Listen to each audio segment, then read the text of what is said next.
What's up guys, this is Sin and welcome to my Azamina White Forest combo video and deck profile. I don't even know what to say. This deck is one of the most nasty combo decks I've seen in a while, and I know I say this a lot, but that's also because card design is kind of getting out of control.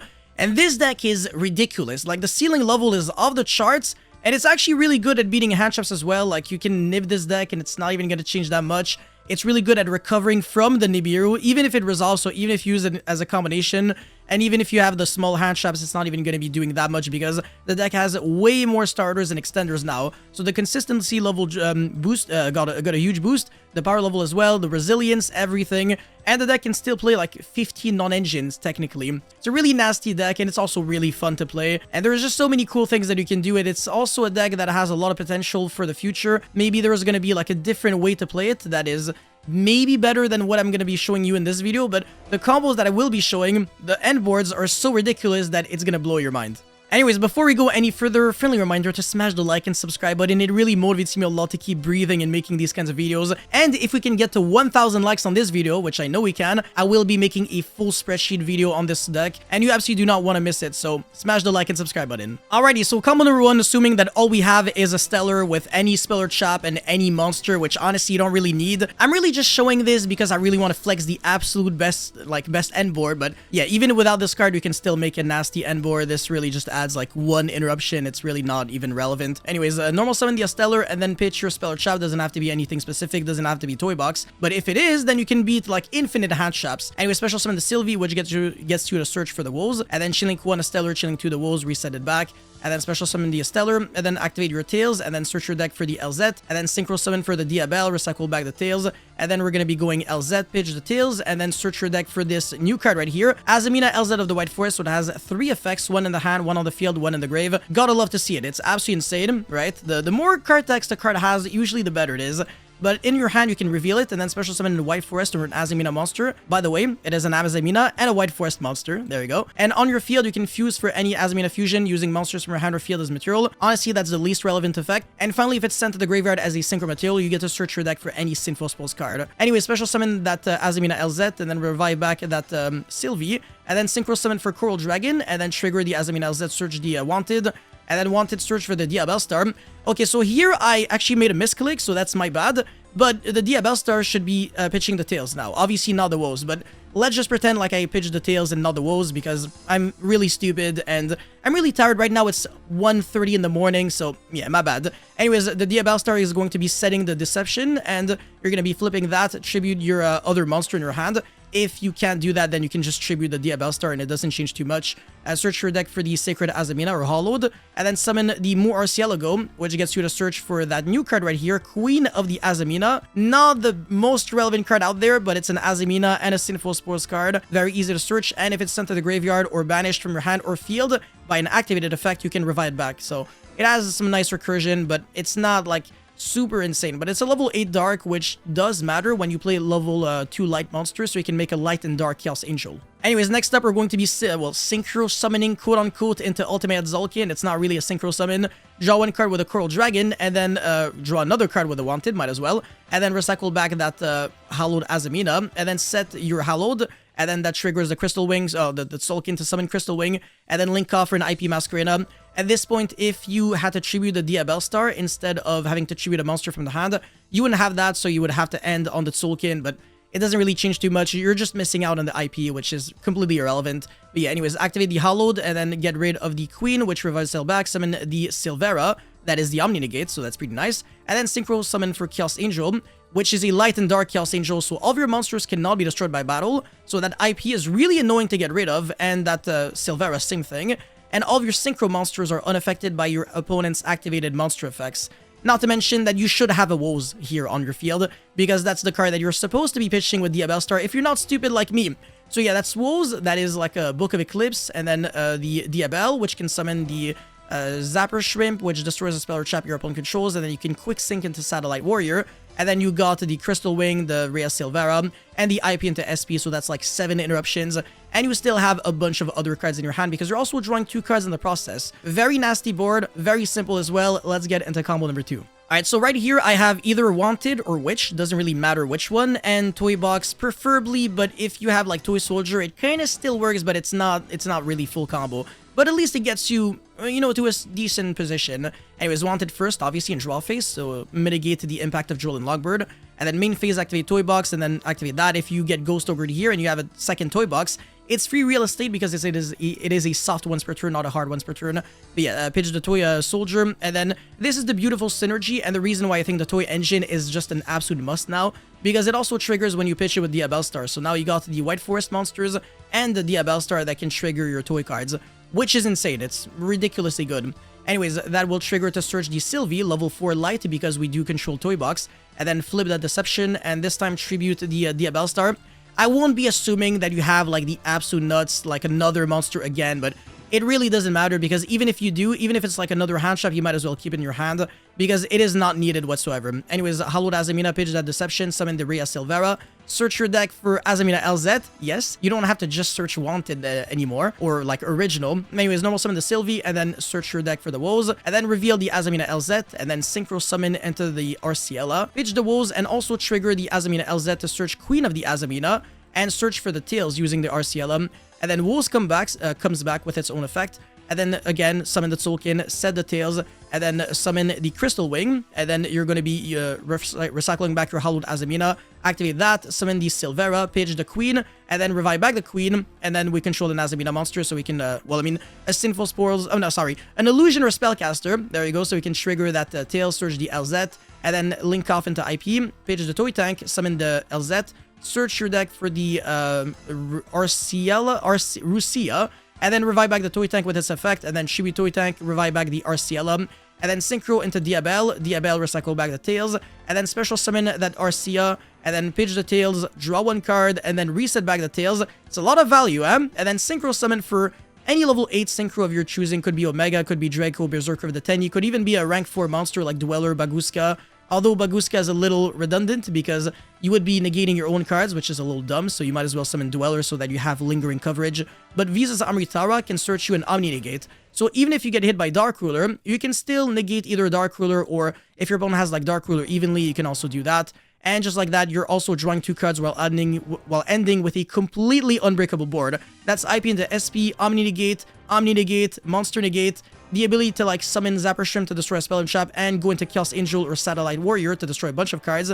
And you still have the Woes that can Book of Eclipse. So ridiculous. Like, there's no way you can lose with this setup, and that's only a 2-card combo. Anyways, for the deck profile, because I'm really trying to keep this short and sweet and also minimalistic and as clean as possible, so I'm playing 15 non-engine, so 3 Ash, 3 Imperm, 3 Molchemy Foros, 3 Forbidden Droplet, and then this is very flexible, could really just be anything, so the Triple Tactic Talent and the Call by the Grave.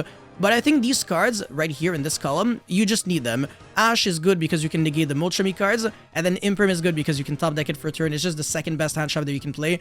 You cannot play the Dominus cards in this deck because you play a lot of lights, so you would want to believe that you can play Dominus Purge, but you still play some darks in the form of the Bellstar, Queen of the Azamina, and a bunch of cards in your extra deck. So yeah, no Dominus Purge, no Dominus Impulse, unfortunately. Molchemy Fuaros, I mean, if you draw it going first, it's not the end of the world. It can just be your pitch fodder for the Bellstar or for your Deception. So honestly, I really don't complain too much when I draw this card going first in this deck. And could also be the pitch fodder for Forbidden Droplet. Now, Forbidden Droplet in this deck is a custom card, because if you have Droplet and the Toy Engine, you get to get your stuff going. It's literally that insane, because these cards, I mean, they're already really good with the White Forest cards and with the Bellstar, but then they become even better with Droplet, so you can almost brick and get away with it. It's really that good.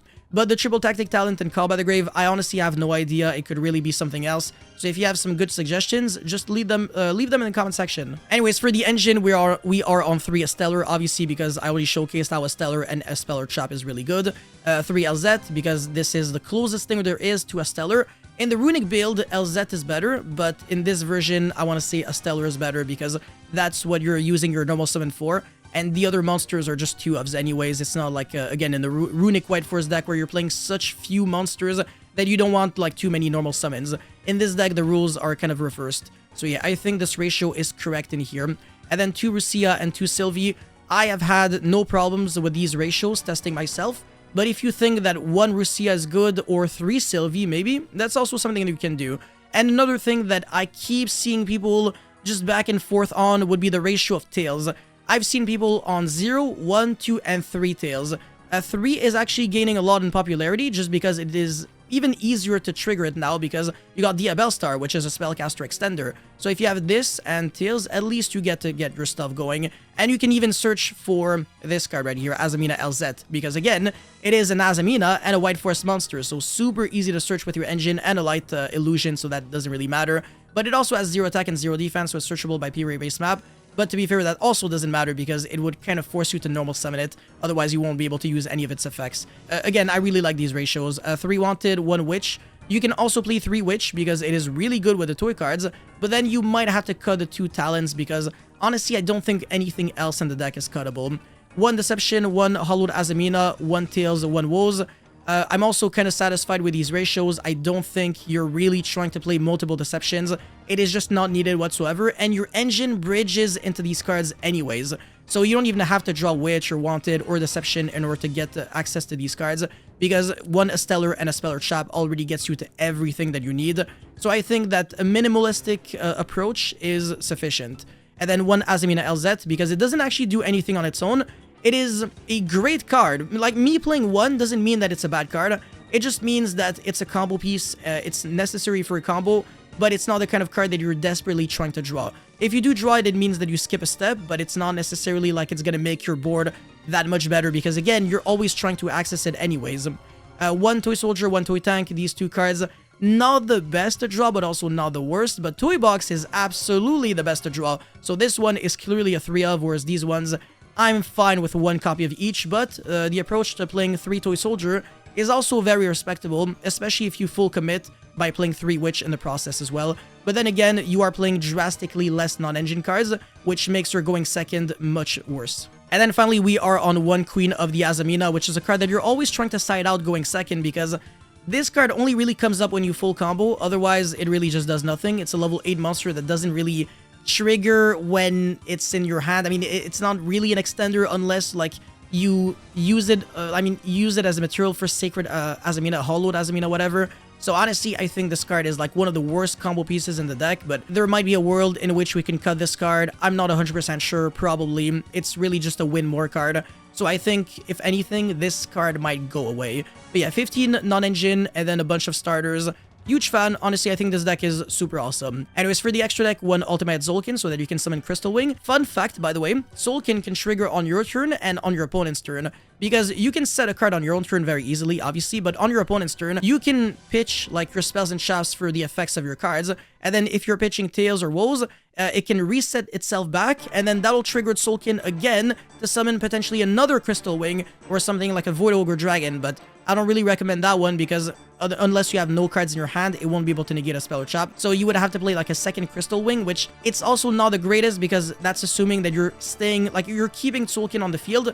And usually I want to link it off for an IP Masquerena. So I think 1 Zolkin, 1 Crystal Wing, that's more than enough. And Crystal Wing obviously being able to negate Nibiru is cute but irrelevant because usually people are going to be Nibiruing you very early anyways, before you can get to summon Crystal Wing.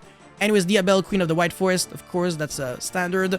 1 Cyframe Lord Omega could also be the Visa's Amritara that I showcased on combo number 2.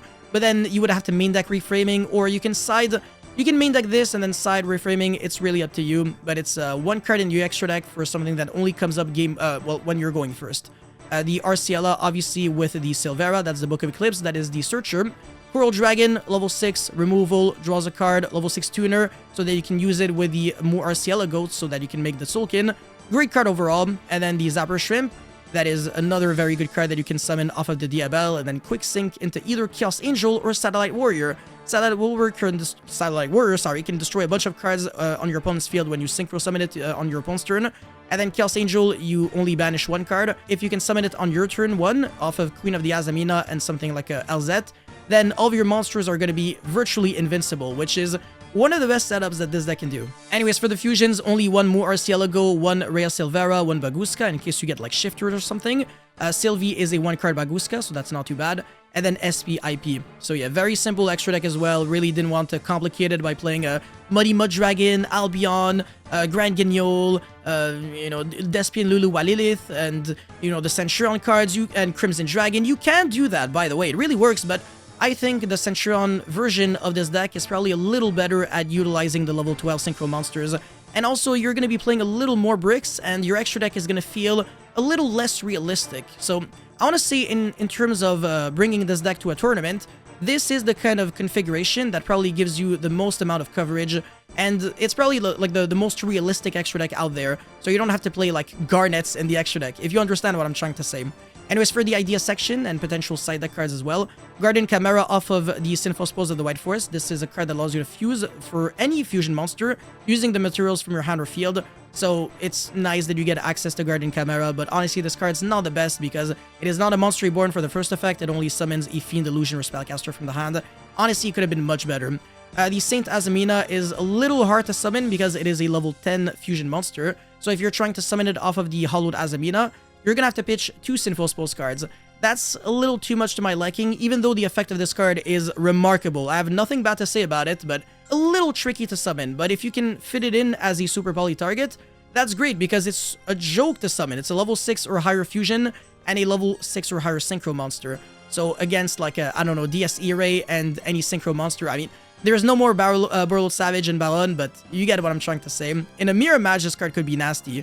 You fuse away their Rhea Silvera and their Diabelle, you summon this card, and then you trigger its effects, summon the Arcielago, maybe not, but like the Rhea Silvera, and then you kind of just win the game. Anyways, if you want to play the Buster Lock, you can, but you don't really have to because the end board is naturally an FTK anyway, so I think this is extra fluff. Complete win more. Rabbit with Azaroon, not needed. This deck is already very good at making gigantic boards.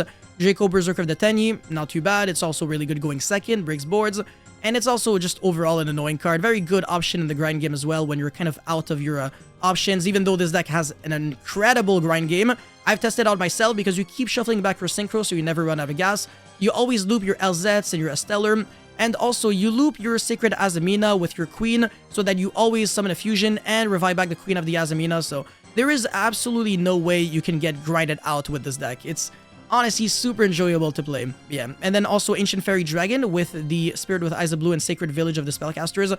I'm gonna make a video on this, but essentially you summon Ancient Fairy off of Soulkin, and then you summon Spirit with Eyes of Blue with any of your Azamina monsters because it's just a level 4 lower dragon or spellcaster, and then that triggers to search the Mausoleum of White, and then Ancient Fairy Dragon destroys the Mausoleum of White, search Secret Village, and then you activate that. Your opponent can have 25 Droplet Dark Ruler. It doesn't change anything, and if you can search Reframing with the Visas Amritara, your opponent also cannot really evenly you, unless he has 2 of them, in which case he's good. But you're better because you also have Rhea Silvera. So yeah, double evenly, come at me, bro. 1 Skill Drain, very good card for going first because just like Snake Eyes, you Skill Drain your opponent and then you can shut down that Skill Drain at any moment just by pitching it with your White Forest or your Azamina cards. So yeah, any of those floodgates like Skill Drain, Power Sink Stone, Deck Lockdown, etc. Maybe not Deck Lockdown because that one's a little annoying to out. Send it for your Stellar or your LZ, but you get what I'm trying to say. And then the Fiend of the White Forest, another Omni Negate. It's not too bad, it's a one-of. And finally, some other cards like Underworld Goddess. I don't even know what this is here. That's it for this video, guys. Thank you so much for watching. Don't forget to like and subscribe. And let me know your thoughts about Azamina White Forest and its potential in the comment section below. Do you think it's gonna break Yu-Gi-Oh? I think it's a really nasty deck, but I want to hear what you guys have to say, and I'll see you guys very soon. Peace.